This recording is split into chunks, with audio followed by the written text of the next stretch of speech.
Domingo de Resurrección. Si hoy vamos a hablar de Jesucristo, si hoy estamos celebrando su resurrección, que es el fundamento de la fe de todo creyente y todo seguidor de Cristo, para mí sería imposible iniciar este breve estudio sin invocar a Jesucristo, porque Él resucitó y cuando resucitó nos prometió que no nos iba a dejar huérfanos, sino que iba a enviar a un consolador. Ese consolador es el Espíritu Santo, que iba a estar con nosotros y en nosotros. Así que, sin más preámbulos, vamos a orar el día de hoy para poner este estudio en manos del Señor y que sea nuestro Señor Jesucristo que guíe a su siervo. Padre, en este día recordamos tu resurrección, recordamos el poder de tu cruz, recordamos tu pasión. Lo más importante, recordamos una tumba vacía, recordando y meditando en esa resurrección, aquella que es el fundamento de nuestra fe. Colocamos este tiempo en tus manos, te invitamos a que estés con nosotros, con la persona que está en este celular, con la persona que va a escuchar, que va a aprender. Ábrele su entendimiento, dale iluminación y sabiduría para que pueda digerir tu palabra, y a tu siervo, que es un siervo inútil y pecador, ilumínalo, guíalo como tu instrumento. Déjame ser barro en tus manos, toca mis labios y ordena tú las ideas, Señor Jesús, en el nombre poderoso, nombre que está por encima de todo nombre, nombre ante que toda rodilla se tiene que doblar, en el nombre de Jesucristo. Amén. Amén y amén. Quiero darles una breve introducción para esto. Yo no sé si ustedes han visto, ahorita que todos están viendo películas, hay una película que me sirve para una introducción de lo que quiero transmitir. Y esa película se llama No es romántico. Es una comedia donde hay una persona, una mujer diseñadora, que ella no tiene autoestima, y en el proyecto en que se encuentra, en el presente, en el inicio de la película, ella está diseñando estacionamientos. Pero los estacionamientos que está diseñando al principio son oscuros, poco atractivos, son pésimos, están al fondo. Y ella lo que está haciendo cuando diseña esos estacionamientos, está haciendo una proyección de lo que ella es. Por eso es que al final de la película, cuando ella entiende que primero debe amarse a ella misma antes que cualquier otra persona, ella reconoce que todo lo estaba viendo gris porque ella no se amaba a ella, y empieza finalmente a plantear un proyecto de un estacionamiento lleno de luz, atractivo, hermoso, limpio, porque había entendido eso, era una proyección. Segundo ejemplo, Frida Kahlo. Cuando nosotros vemos que el arte de Frida Kahlo, ella pintaba a partir de su sufrimiento, movida por su frustración. Entonces el arte de Frida Kahlo era una proyección de lo que ella estaba atravesando. Y tercer ejemplo, voy a poner a tu servidor, yo. ¿Cuáles son las fotografías que yo tomo? Bueno, las fotografías que yo tomo son una proyección de mi propia cosmovisión. Es una extensión de lo que yo soy. Lo que yo muestro y comparto a través de las redes sociales en fotografías es una proyección de lo que yo soy. Creemos a partir de lo que nosotros creamos cualquier cosa a partir de lo que creemos. O podría decirte, somos lo que creemos y creamos lo que somos. Así se podría definir una persona que crea algo. Somos lo que creemos y creamos lo que somos. Ahora, si nosotros podemos identificarnos con películas, con obras, con fotografías, ¿por qué nos cuesta tanto identificarnos con un hombre que fue la personificación del perdón, de la salvación, del servicio, de la mansedumbre, de la humildad, de la justicia? ¿Por qué nos cuesta tanto identificarnos con Jesucristo si fue Él el que nos enseñó a clamar, a obedecer, nos entregó bienaventuranzas, nos enseñó a confiar en Dios? Yo te quiero responder esa pregunta. ¿Por qué nos cuesta tanto creer en Jesucristo a pesar de que Jesucristo es todo lo que anteriormente acabamos de narrar? A muchos les cuesta identificarse con Cristo porque no le creen a Cristo. Repito, a muchos les cuesta identificarse con Jesucristo porque no le creen a Cristo. No creen a Cristo porque lo que Él dice que es completamente opuesto a lo que el mundo es. No le creen a Jesucristo porque lo que Él es completamente antagónico a lo que el mundo es.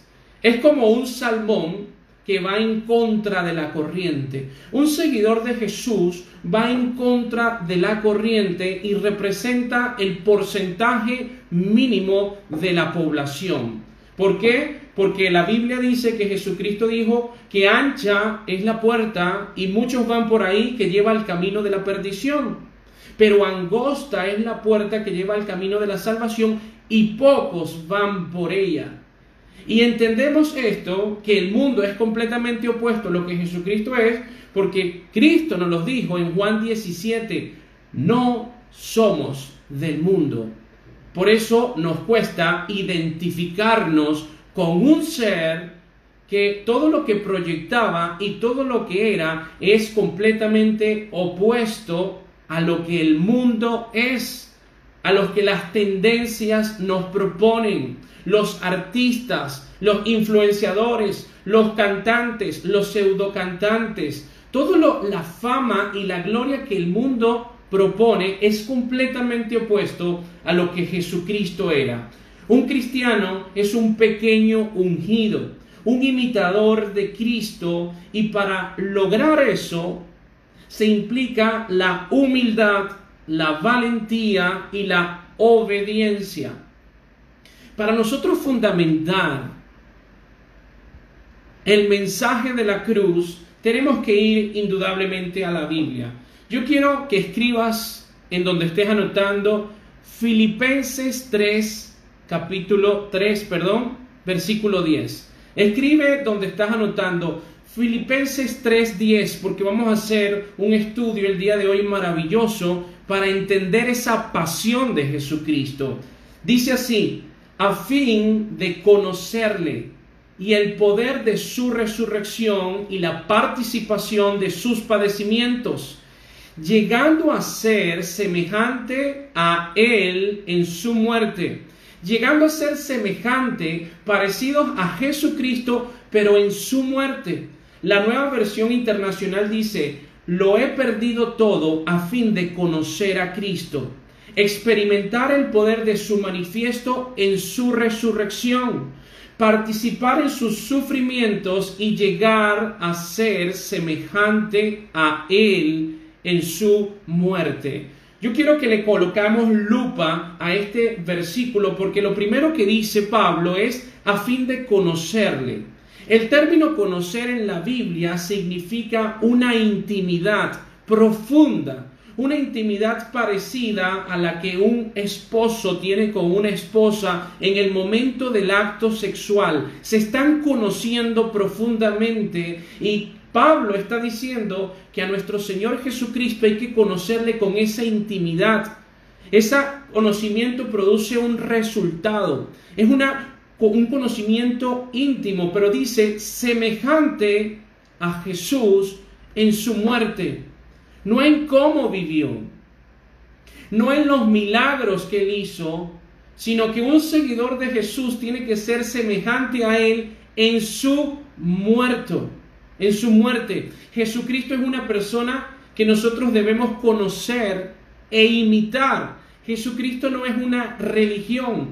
Jesucristo es un ser que fue 100% Dios, que es 100% Dios y que fue 100% hombre, y que vino a enseñarnos los tesoros inescrutables que hay en el cielo esperando por nosotros. Por eso es que hay que conocerle e intimar con él. Ahora, ¿cómo murió Jesucristo?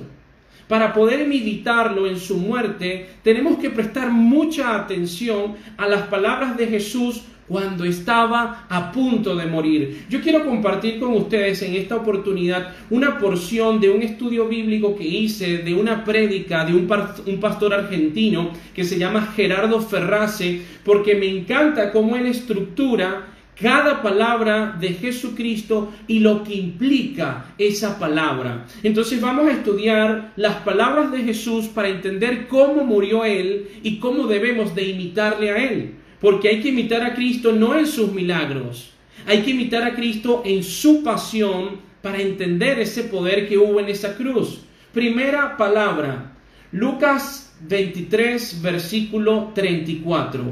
Y Jesús decía: Padre, perdónalos porque no saben lo que hacen. Y repartieron entre sí sus vestidos echando suertes. ¿Cómo murió Jesucristo? Jesucristo murió perdonando a otros. Y estas personas que estaban perdonando, estas personas que Él perdonó, porque lo dijo en reiteradas ocasiones, fueron aquellas que lo golpearon, que lo escupieron, que lo maltrataron. Si tú quieres seguir a Jesús, debes de perdonar a otros, así como Él nos perdonó a nosotros. Y esto implica valentía, humildad y obediencia. Qué difícil es perdonar a alguien que te hirió, alguien que te ofendió, alguien que te usó, pero ese es el camino que propone Jesús. Ahí empezamos a ver por qué es tan difícil que la gente del mundo se identifique con Dios. Porque el mundo propone el rencor, el mundo promueve el resentimiento. Las películas promueven la justicia por nuestras propias manos, pero Cristo promueve el perdón. Segunda palabra, Jesucristo murió salvando a otros. Lucas 23, 43. Entonces Jesús le dijo: de cierto te digo que hoy estarás conmigo en el paraíso. En el momento de su agonía, de su dolor, Jesucristo no desaprovechó la última oportunidad para salvar a otros. Y esto implica compartir las buenas noticias. ¿Cuáles son las buenas noticias? Las que son dejadas en el Evangelio. Si tú estás viendo estos videos, si tú tienes tiempo tomando nota, si tú estudias la palabra, te pregunto, ¿has utilizado tus plataformas digitales, tus valiosos megas, tu internet para predicarle el Evangelio a otras personas? ¿Has obedecido esa gran comisión que nos dejó Jesús antes de irse? Vayan, prediquen, hagan el Evangelio, compartan el Evangelio. Si te quieres parecer a Jesucristo, debes de entender que muchas personas que están a tu alrededor, incluyendo familiares y amigos, están esperando esa palabra que tú recibiste, que no es para que te conviertas en un obeso espiritual, hay que compartirla. Si tú quieres parecerte a Cristo, Jesucristo murió salvando a otros, porque entendía que era instrumento en ese momento de Dios para salvar a la humanidad, y que si en el momento final de su muerte se podía llevar a uno más, hay que hacerlo. Jesucristo murió perdonando a otros, Jesucristo murió salvando a otros. Ahora, Juan 19, 26, 27 dice: cuando vio Jesús a su madre y al discípulo a quien él amaba, que estaba presente, dijo a su madre: mujer, he ahí tu hijo. Y al discípulo: he ahí tu madre. Jesús murió pensando en otros, sirviendo a otros. Es muy fácil ver en este tiempo de caos, de preocupación, de pandemia, de cuarentena, es muy fácil caer en la zozobra y degradarnos al hombre instintivo, pensando en nosotros, acaparando para nosotros, pero ese no es el mensaje de Jesús. Jesús en el momento de su muerte estaba pensando qué iba a pasar con su madre. Jesucristo murió sirviendo a otros. amando a su prójimo como a ti mismo. En este tiempo de pandemia, en este tiempo de cuarentena, ¿has pensado en tu iglesia? ¿Has pensado en tus pastores? ¿Has pensado que hay otras millones de personas que están en una situación difícil, peor a la tuya? ¿Te has compadecido de alguien o simplemente piensas en tus miedos, en tus preocupaciones, en tu angustia, en tu necesidad y te has olvidado que tú eres el instrumento de Dios para servir a otros? Tú puedes ser el instrumento que Dios utilice para salvar a otros que están en tu alrededor en una situación diferente a la tuya.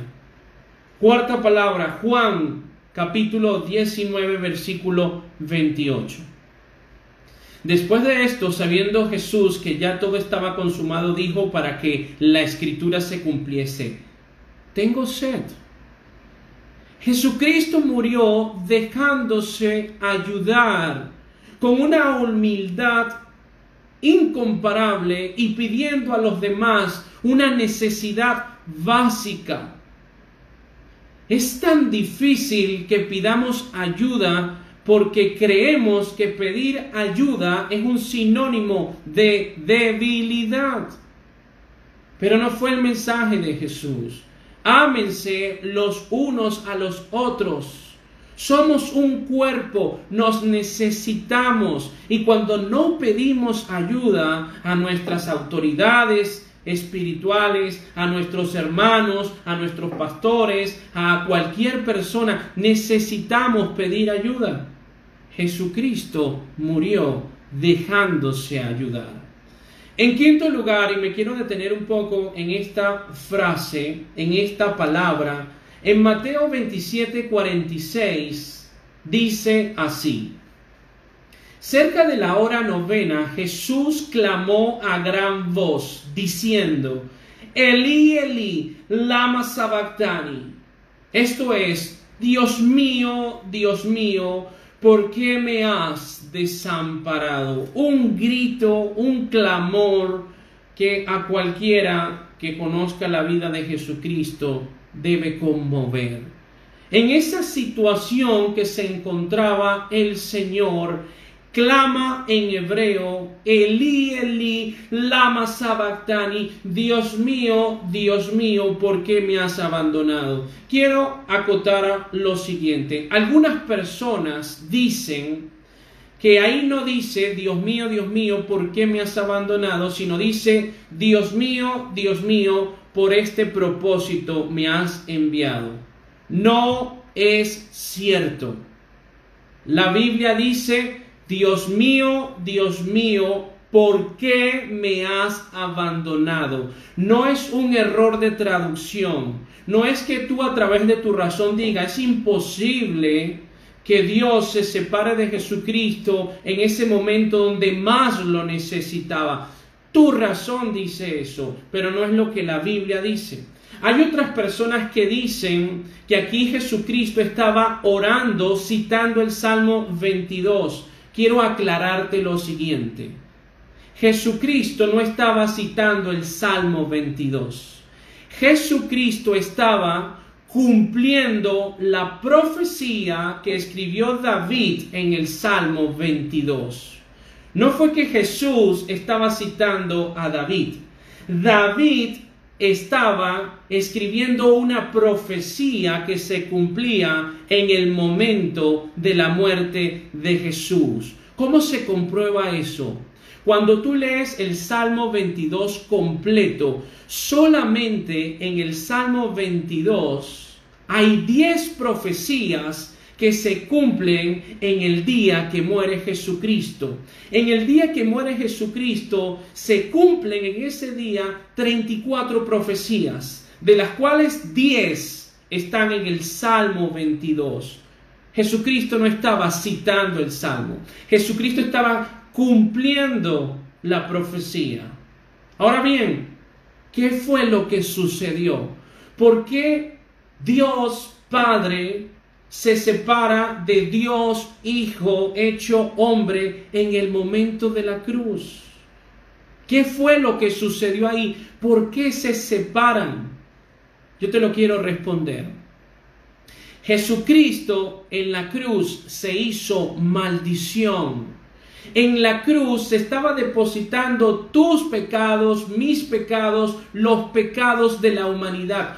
Toda esa carga maldita estaba puesta en Jesús en la cruz. Y Dios es santo, santo, santo. Por primera vez en toda su historia, en toda su eternidad, el Hijo estaba separándose del Padre por amor a ti y a mí.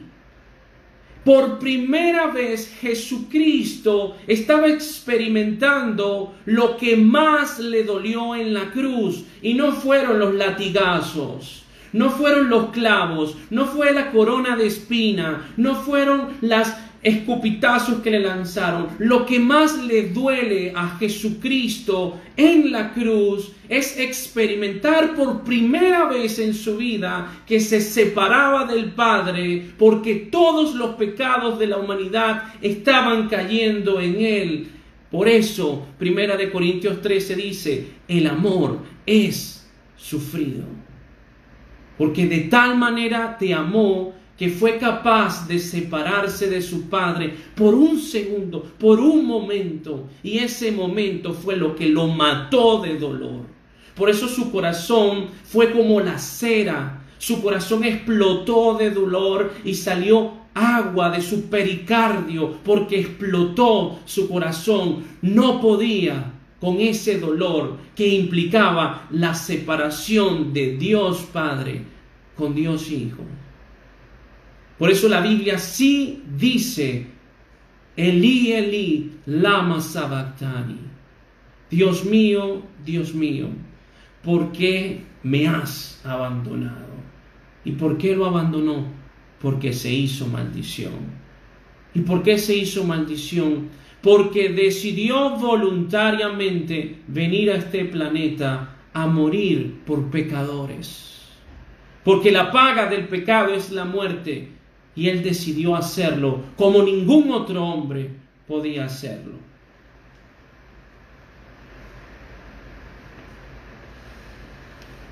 Sexta palabra. Juan 19:30. Cuando Jesús hubo tomado el vinagre, dijo, consumado es. Consumado es, dijo Jesús. En el griego es la palabra tetelestai. Tetelestai es un clamor de victoria a la hora de la derrota, porque Jesús conocía la relación de su muerte con nuestra relación.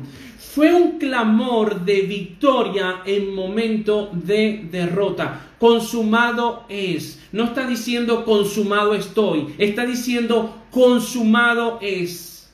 El plan de redención que estaba en la mente de Dios antes de la fundación del mundo. La primera profecía que está escrita en Juan 3:15 se acababa de consumar en el momento de la muerte de Jesús. Vencimos. Dios venció. Fue un clamor de victoria en medio de una aparente derrota. Tetelestai. Y la séptima palabra es Lucas 23:46. Entonces Jesús, clamando a gran voz, dijo, Padre, en tus manos encomiendo mi espíritu. Y habiendo dicho esto, expiró. Acababa de decir, ¿por qué me has abandonado? Pero Jesucristo muere confiando en Dios. Confiando en Dios. ¿Cómo murió Jesús? Jesús murió perdonando a otros. Jesús murió salvando a otros. Jesús murió sirviendo a otros. Jesús murió dejándose ayudar. Jesús murió clamando a Dios. Jesús murió obedeciendo a Dios. Jesús murió confiando en Dios. Si queremos ser semejantes a Jesús, debemos de obedecer y hacer lo que hizo Jesucristo. Y en esas 7 palabras vemos por qué dice ser semejante a Él en su muerte. Porque en su muerte vemos todo lo desarrollado. En su muerte vemos un estilo de vida. Jesucristo, en su manera de morir, nos estaba mostrando cuál debe ser nuestra forma de vivir. ¿Lo entiendes lo profundo? Jesús, en su forma de morir, te está enseñando la manera en la que tú debes de vivir. Por eso dejaron esas palabras. En la cruz conseguimos la nueva vida. Pero no solamente conseguimos la nueva vida, sino también conseguimos la forma para vivir la nueva vida. Si tú analizas estas 7 palabras que Jesucristo nos deja antes de morir, vemos que 4 palabras están relacionadas con otros, con nuestro prójimo. 4 palabras son horizontales. Perdonando a otros, salvando a otros, sirviendo a otros, dejándose ayudar. Y las otras 3 palabras, las últimas, son verticales. Clamando a Dios, obedeciendo a Dios, confiando en Dios. Ahí está la cruz. Ahí está la cruz. Horizontalmente, verticalmente. Una persona que ha sido crucificada con Cristo, porque Gálatas 2:20 dice así: con Cristo estoy juntamente crucificado, y ya no vivo yo, mas vive Cristo en mí. Y lo que ahora vivo en la carne, lo vivo en la fe del Hijo de Dios, el cual me amó y se entregó a sí mismo por mí. Ya no vivo yo, vive Cristo en mí.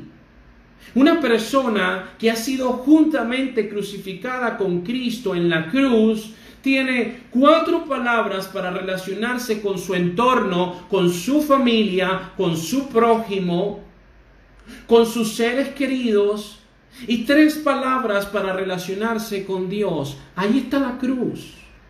La cruz es nuestro estilo de vivir. La resurrección es la base de nuestra fe. Fíjate lo que dice 1 Corintios capítulo 15, versículo del 2 al 4.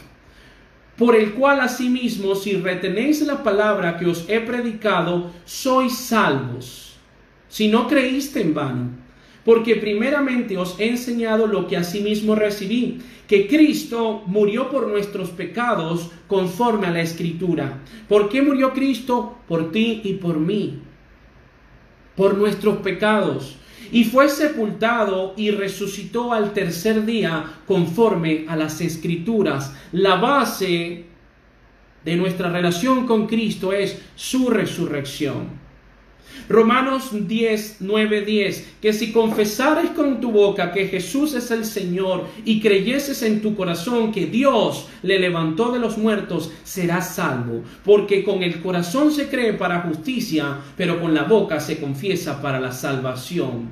¿Cuál es la base de nuestra fe? ¿Por qué el cristianismo no es una religión? Porque el cristianismo es una relación con un ser que murió y resucitó por mí y que hoy, abril del 2020, vive. Porque hace 2 milenios, hace más de 2 milenios, la tumba estaba vacía y se presentó a las mujeres y se presentó a sus discípulos y se presentó a más de 400 testigos oculares. Jesús. Esa es la base de nuestra fe. En la cruz, Jesucristo venció a Satanás. Yo no sé si tú sabías esto.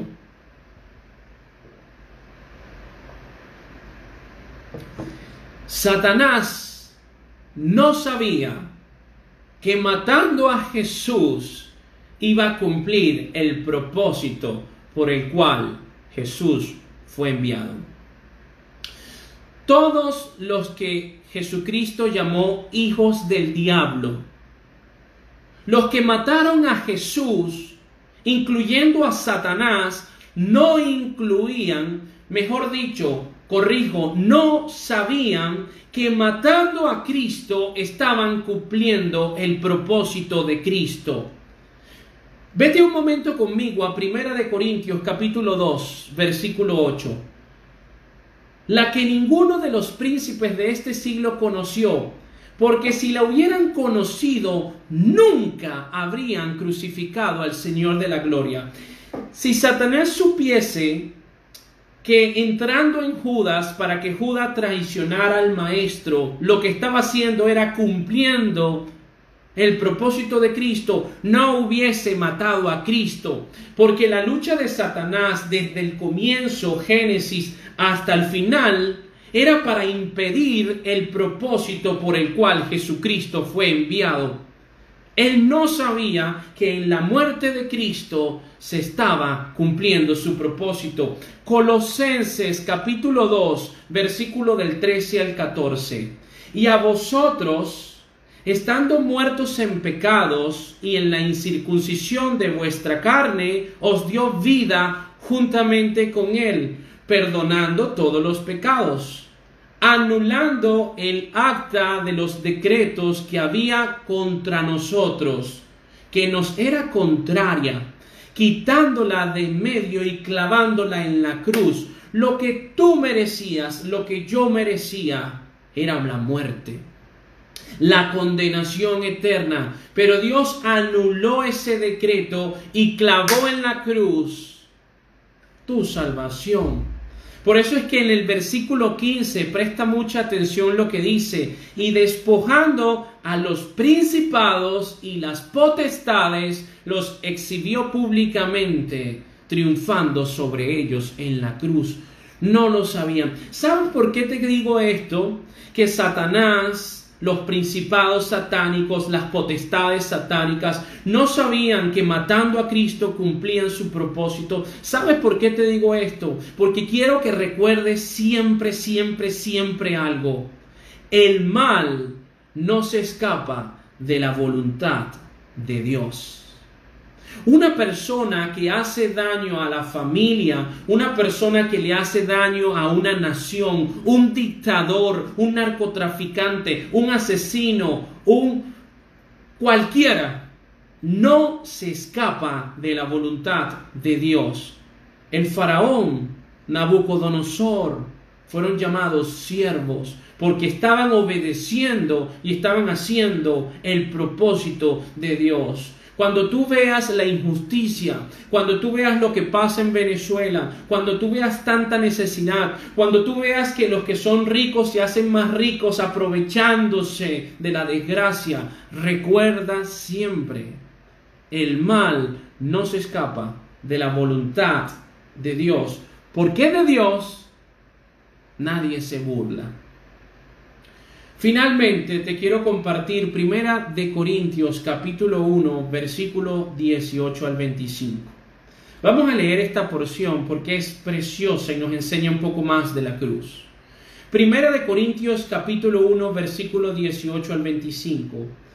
Porque la palabra de la cruz es locura a los que se pierden, pero a los que se salvan, esto es a nosotros, es poder de Dios. Las personas que no creen en Cristo, cuando leen utilizando su mente racional y no discerniendo, dicen es una locura, no tiene sentido que Cristo muriera. Vamos a seguir leyendo. Pues está escrito: destruiré la sabiduría de los sabios y desecharé el entendimiento de los entendidos.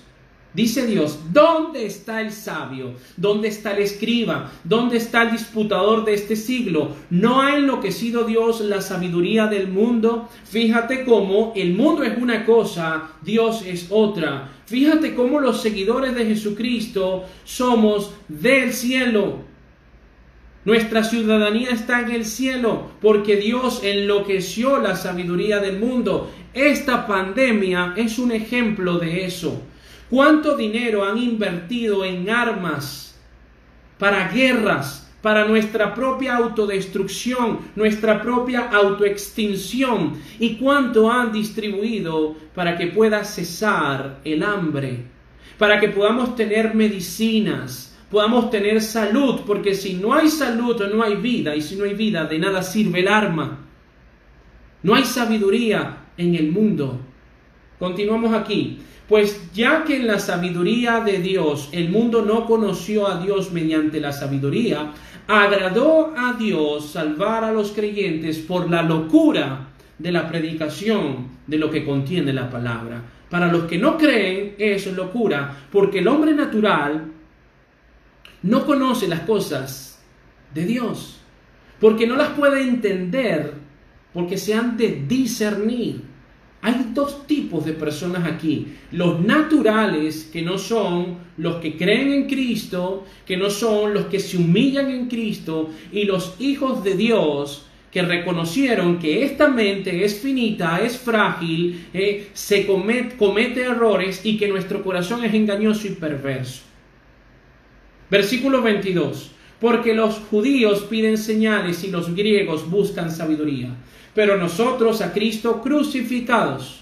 Para los judíos ciertamente tropezadero, y para los gentiles locura. ¿Por qué para los judíos tropezadero? Porque los judíos en ese tiempo decían: ¿cómo este puede ser nuestro Mesías? Y mira cómo se está dejando matar, cómo se clava en esa cruz, cómo permite tanto dolor. Ese no es mi Mesías. Porque ellos esperan un líder político, militar, que ellos digan: ¡wow! Pero Dios primero vino como siervo. Dios primero vino como cordero, para luego venir como león. Primero la cruz, luego la salvación y la corona. ¿Cuántos pastores o pseudopastores en este tiempo lo que promueven es una fe fácil y barata? Que hablan del paraíso pero no mencionan el infierno, que hablan de coronas pero no mencionan la cruz, que hablan de prosperidad, que decretan y declaran como si fueran dioses. Son criaturas. Hágase tu voluntad, pero a ellos Dios le tiene su justo juicio, porque son cizaña. Ahora bien, aquí también dice: y para los judíos ciertamente tropezadero, y para los gentiles locura, mas para los llamados judíos como griegos, Cristo, poder de Dios y sabiduría de Dios. Presta atención al último versículo, y con este cierro. Primera de Corintios, capítulo 1, versículo 25. Porque lo insensato de Dios es más sabio que los hombres, y lo débil de Dios es más fuerte que los hombres. En el momento más débil de Jesucristo, cuando estaba ahí adolorido, cuando estaba ahí despedazado, cuando estaba ahí hecho un guiñapo, en ese momento que fue su momento más vulnerable,